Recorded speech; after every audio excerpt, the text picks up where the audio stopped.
Nah, bertemu lagi di 4033 Forensik Digital. Masih dalam intro Linux Forensik, kali ini kita akan membahas tentang monitoring dan forensik pada bagian kedua. Monitoring dan forensik kali ini kita akan mempelajari tentang yang namanya log. Log ini biasanya akan ada selalu di dalam sistem yang teman-teman miliki.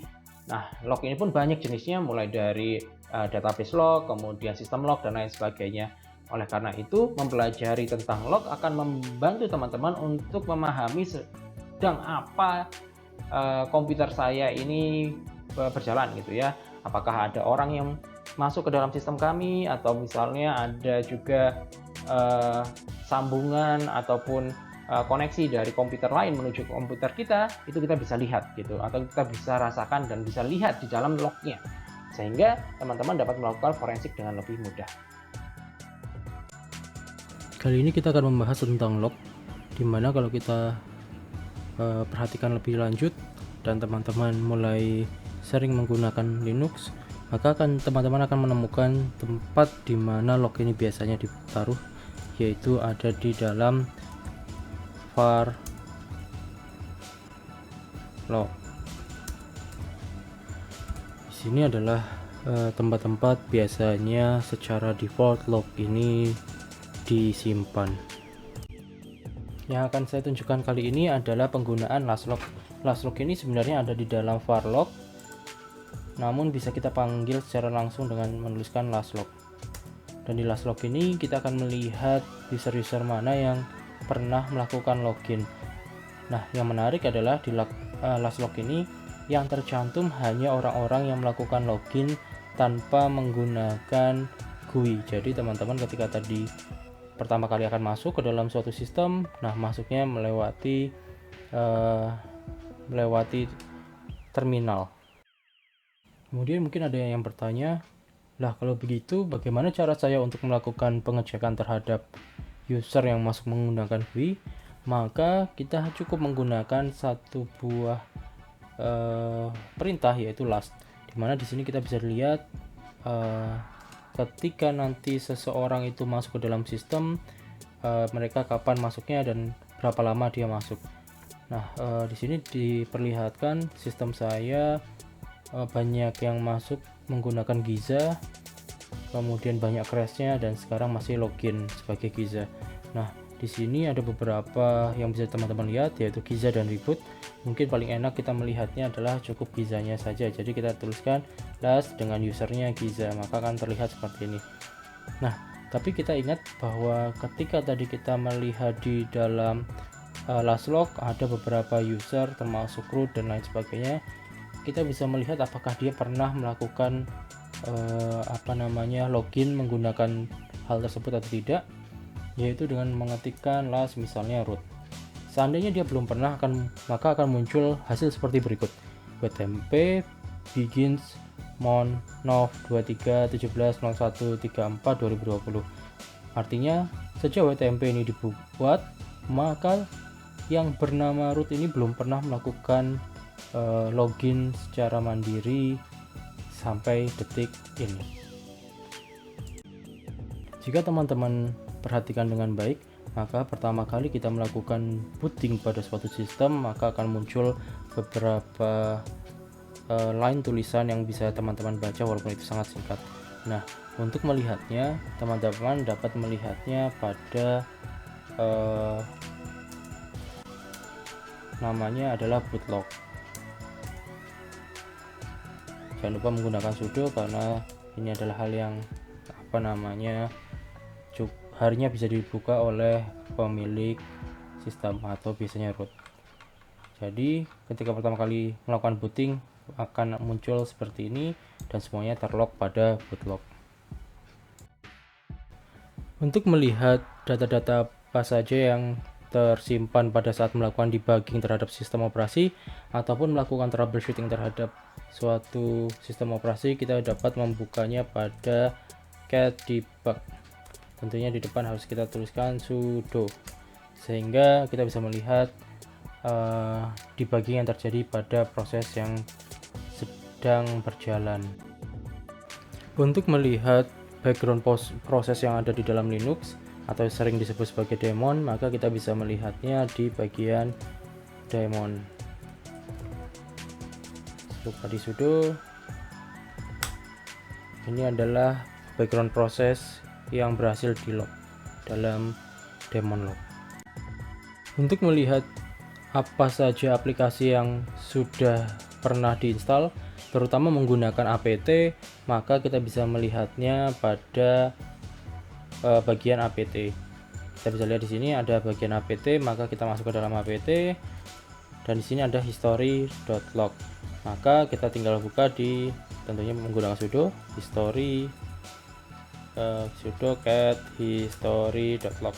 Ini adalah hal terakhir yang dilakukan oleh apt, mulai dari apt upgrade, kemudian ada lagi apt get dan lain sebagainya. Sementara bagi teman-teman yang ingin melihat apakah sebuah apt itu berhasil diinstal atau tidak, bisa melihatnya pada term log. Ini akan muncul seperti ketika kita melakukan apt upgrade dan menyelesaikan proses dan setting yang ada di dalam terminal. Semua hal itu sebenarnya tertulis pada jurnal CTL kita. Jurnal CTL adalah tempat di mana semua yang berlangsung pada sebuah sistem kita tertuliskan di sana. Jadi ini adalah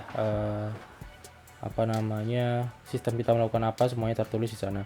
Nah, sistem ini biasanya menggunakan sistem paging. Jadi kalau teman-teman lihat di bagian bawah ada line sekian sampai sekian, ini karena biasanya di dalam sistem kita cukup banyak yang tertulis di dalamnya. Nanti teman-teman bisa melakukan parsing menggunakan grep, tergantung dengan yang teman-teman butuhkan. Baik, pada saat ini teman-teman sudah mempelajari bagaimana penggunaan jurnal CTL. Namun jurnal CTL ini tidak hanya memperlihatkan keseluruhan, tapi teman-teman bisa membuat filtering yang lebih menyenangkan. Mungkin teman-teman bisa melihatnya menggunakan main jurnal CTL.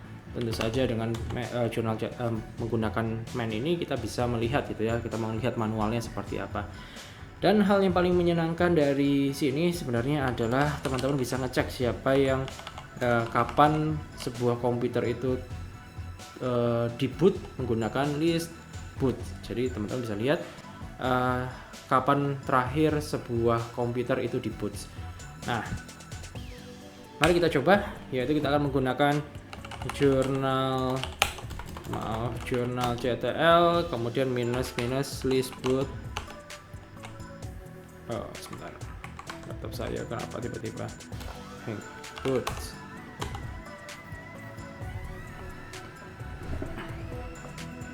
Nah, di sini teman-teman bisa melihat kapan saja sebuah komputer itu di boot, dan di sini teman-teman bisa lihat bahwa pertama kali di boot pada tahun 2020 11/23. Nah, yang menarik yang sebelah kiri ini adalah kapan teman-teman atau nomor di mana teman-teman ini melakukan booting terhadap operating system tersebut. Nah, di sini 0 adalah yang sekarang current, dan yang minus paling besar adalah yang pertama kali di boot. Jadi saya membuat sebuah sistem operasi ini pada tahun 2020 bulan 11, dan terakhir saya hidupkan pada 2021 10/21.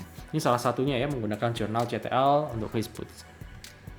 Masih ada cara lain, yaitu teman-teman bisa membuat sebuah filter terhadap waktu. Nah, misalnya bagaimana? Misalnya teman-teman menuliskan, jurnal CTL, terus teman-teman ingin melihat sejak misalnya 2 hari yang lalu gitu ya, atau 2 jam yang lalu, atau 3 jam yang lalu. Oke, jadi kita tuliskan 3. Sebentar, sepertinya saya agak lelet. 3 hours ago. Nah, maka sebentar.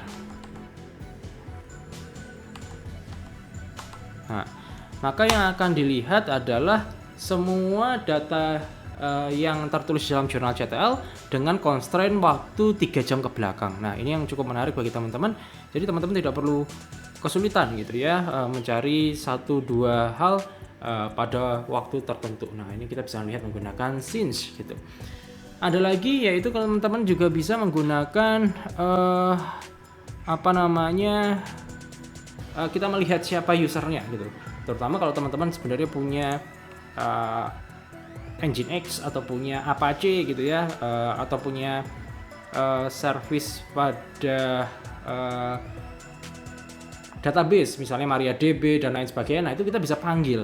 Caranya adalah sebagai berikut, yaitu teman-teman tinggal gunakan, masih pakai sudo, langsung saja jurnal CTL,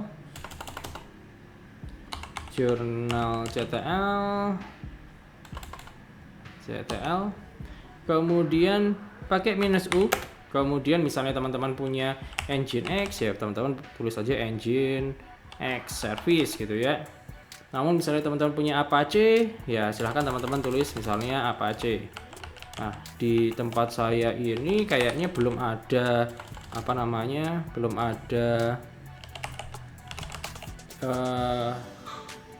HTTP server ya, jadi kayaknya sih nggak akan kelihatan gitu ya. Nah, ini caranya. Nah, di sini tidak muncul apa-apa kan ya? Karena apa ya? Karena saya tidak memiliki HTTP bernama Apache service ya, jadi tidak bisa berjalan. Mungkin agak salah sedikit, sebentar saya akan perbaiki. Ini kelebihan 1 -f ini dibuat untuk follow ya, jadi kalau tiba-tiba nanti ada perubahan nanti dia akan masuk gitu. Kalau teman-teman nggak mau follow ya sebenarnya nggak usah pakai -f nya. Nah, itu yang teman-teman bisa gunakan, filtering yang teman-teman bisa gunakan terkait dengan jurnal CTL. Jadi teman-teman bisa menggunakan constraint waktu, teman-teman bisa menggunakan constraint usernya, service apa yang dihidupkan, dan semua ini bisa dikatakan membantu teman-teman dalam melakukan monitoring dan juga melakukan forensik terhadap sistem operasi yang teman-teman jalankan. Nah, ini adalah materi yang bisa saya berikan untuk monitoring dan forensik pada bagian kedua. Nah, dari teman-teman yang sudah teman-teman lihat bahwa log ini sangat berguna bagi teman-teman yang ingin mengecek sebenarnya komputer saya ini kenapa. Baik itu mungkin ada serangan dari hacker lah, ataupun misalnya kena virus lah, dan lain sebagainya. Nah, itu sebenarnya bisa tercatat gitu ya. Dan sistem yang baik harusnya pencatatan atau log ini tidak bisa diubah oleh seorang peretas. Jadi kalau teman-teman sistemnya baik, harusnya jejak-jejak yang dilakukan oleh penyerang itu semuanya tertulis dan teman-teman bisa melihatnya menggunakan cara-cara yang telah saya berikan sebelumnya. Nah, ini adalah sebagian ilmu yang bisa saya berikan kepada teman-teman. Semoga bermanfaat. Sampai jumpa lagi. Tetap semangat dan tetap sehat teman-teman.